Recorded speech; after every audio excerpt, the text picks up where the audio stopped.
Dans Apocalypse chapitre 13, verset 11, l'agneau qui parle comme un dragon, c'est-à-dire Satan déguisé en agneau, nous donne un enseignement différent. Dans l'enseignement de Satan déguisé en agneau, il faut envoyer le feu. Il faut détruire. J'ai les yeux fermés, je suis à Cocody et je bombarde les démons de Mankono et j'attaque l'esprit de mon village depuis ma position. C'est des enseignements déformés. Ce n'est pas écrit dans ce sens.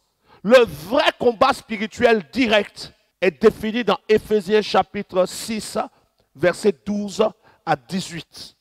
Éphésiens chapitre 6, verset 12 à 18.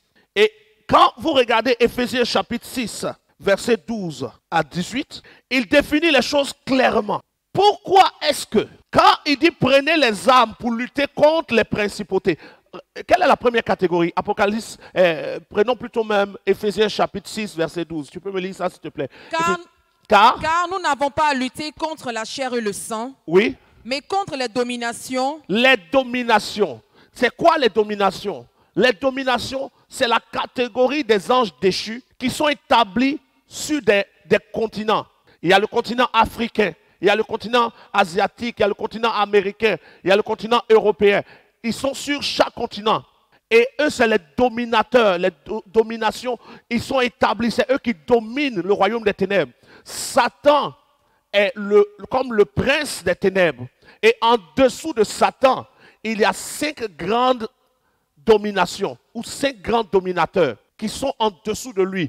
Plus un qui, lui, ne se révèle pas comme ça parce que ses tâches sont différentes. Je vous ai dit, on parle du combat spirituel et des doctrines de démons dans le combat spirituel, mais en même temps, nous parlons de la vérité dans le combat spirituel. Vous devez le savoir. Il y a Satan et en dessus de lui, il a 5 généraux, plus un qui est son bras droit direct. Ensuite, après les dominateurs, Contre les autorités. Les autorités sont la catégorie des anges déchus ou des démons qui sont établis sur des pays. Côte d'Ivoire, France, Mali, Congo. Sur chaque pays, il y a une autorité démoniaque établie. Ensuite, Contre les princes de ce monde de ténèbres. les princes sont établis sur des villes. Sur chaque ville, il y a un prince des ténèbres. Continue. Contre les esprits méchants dans les lieux célestes. Les esprits méchants maintenant sont les esprits même des hommes et des démons. Parce que les sorciers font partie de la catégorie qu'on appelle les esprits méchants. Il est un homme, mais son esprit est méchant. Et il est rentré dans la sorcellerie. Et la nuit, il sort avec son esprit méchant pour aller faire le mal. Quand on parle des esprits méchants, il s'agit des esprits des hommes qui sont mauvais. Les sorciers sont appelés des esprits méchants.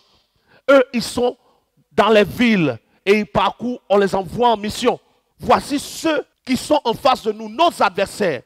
Donc dans nos adversaires, tout être humain qui est devenu un esprit méchant parce qu'il travaille avec Satan est un adversaire des enfants de Dieu et un adversaire de la vie. Mais même quand ils sont nos adversaires, nous n'avons pas à lutter contre eux sur leur corps physique, mais dans le monde spirituel. Et c'est là que beaucoup nous nous sommes laissés avoir parce que pour nous, lutter dans le monde spirituel, la lutte est par la prière. Et donc, nous allons avoir la prière de combat. Et on va dire à tout le monde, nous allons rentrer dans la prière de combat. Et la prière de combat, chacun va prendre sa position. Allez, tu vas t'apprêter à lancer le feu contre eux, là où ils sont. Allez, on lance le feu. Eh bien, c'est une erreur.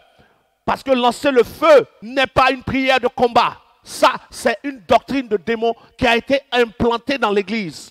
Nous n'avons pas à lutter contre la chair et le sang. Ça ne veut pas dire qu'il fallait envoyer le feu. Non. Ici, il dit que pour combattre contre ces esprits et ces entités, nous devons prendre quoi? La cuirasse de la vérité. C'est quoi la vérité? C'est quoi pour vous la ceinture de la vérité?